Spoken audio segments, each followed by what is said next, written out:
Hey guys, and welcome back to the J2O channel. And this is your match preview of Chelsea versus Malmo.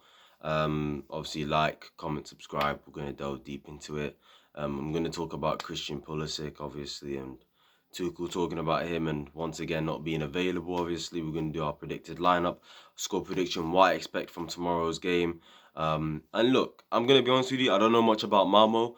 The only bit I know about them is I know we faced them a few years ago in the Europa League, where we smacked them up, I think 5-1 on aggregate in the round of 32 or round of 16 of the Europa League. I remember Barkley scored a free kick. Hudson-odoi was on fire back then. And yeah, they're in the Champions League. Right now, I think they're last in our group. Obviously, they got thumped 3-0 by Juventus. And I think they also got thumped like 4-0, 4-1 by Zenit as well. So, look, they've just been steamrolled around. So, to be honest, this is an opportunity for tomorrow for whoever is in our number 10 areas, whoever plays in that number 10 behind our striker tomorrow to gain some confidence and score some goals. And hopefully we, have a big score line. I want us to score more than 3 goals in this game. Obviously, you'll get my score prediction at the end of this video, but let's just get into a bit of Thomas Tuchel's press conference. Obviously, everyone is fit. Thiago Silva and Rudiger are back in training. Ziyech is back in training from his headache. Christian Pulisic still out. And look, he talked about how with Christian, he was very close to coming back last week, but obviously the guy had a setback, a pain in his ankle. So, he's obviously had to still being not rehab but still recovering from it, obviously. But he still says that it's very, very close. Look, if I was to make a prediction of when Christian Pulisic is to come back, honestly, I don't know at this point. I have no idea. I don't expect it to be this week. It wouldn't surprise me if it was next week. And if he's not back after the next international break, that you know what, that's when I'm gonna start being like, yo, this is a problem now, because I understand the ankle injury was that bad, and my problem with it yet is the way people are complaining about it sort of annoys me, because it's like you didn't even see the injury itself, you didn't even watch the game, you don't even know in which game it happened.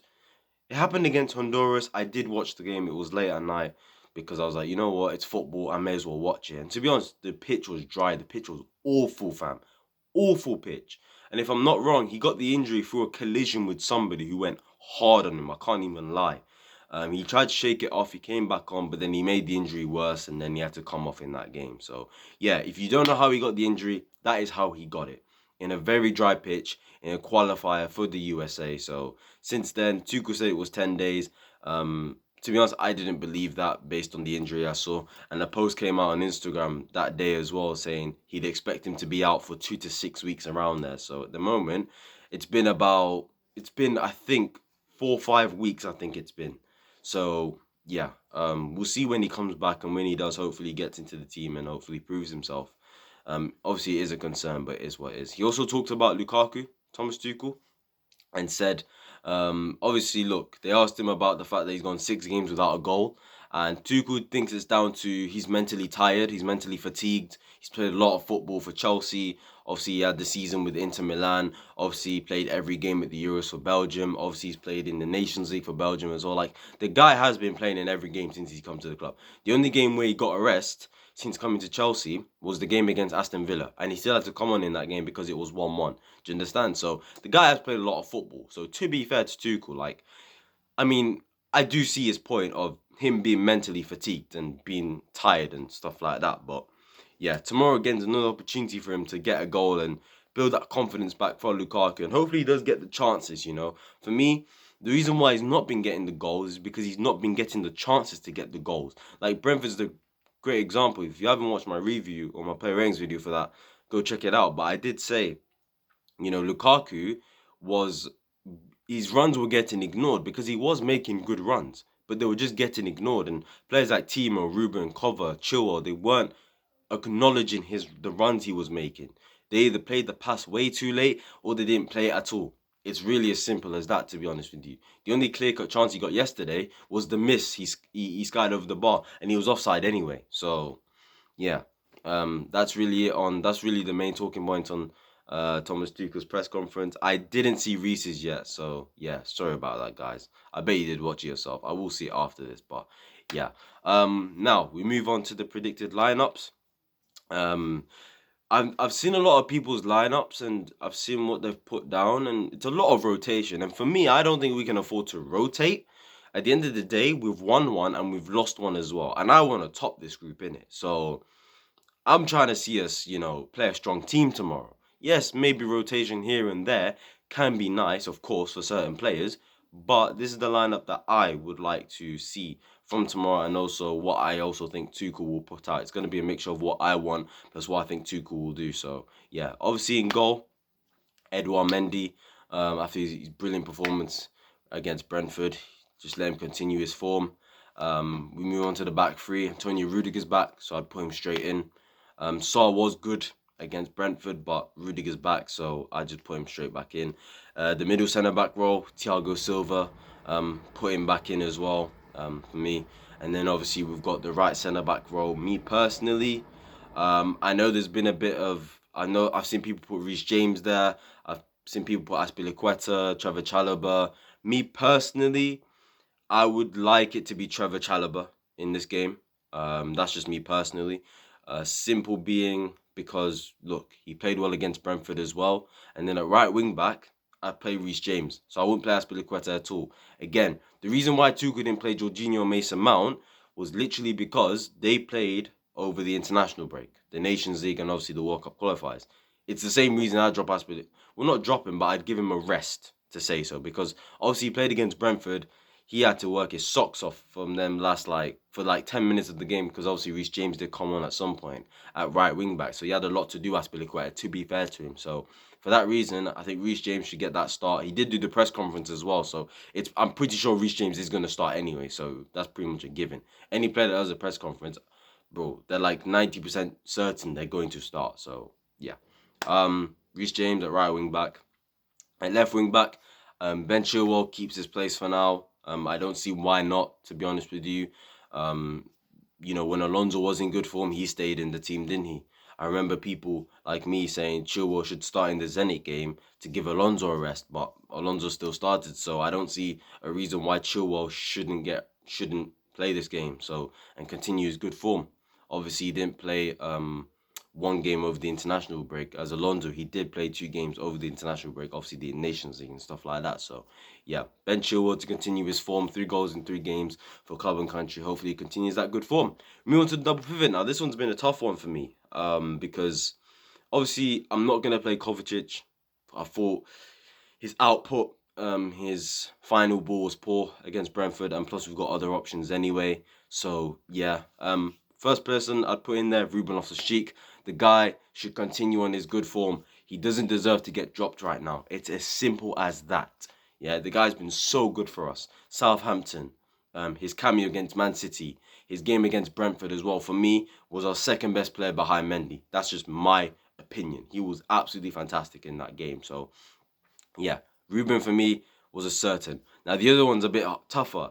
Jorginho or Kante. Jorginho or Kante.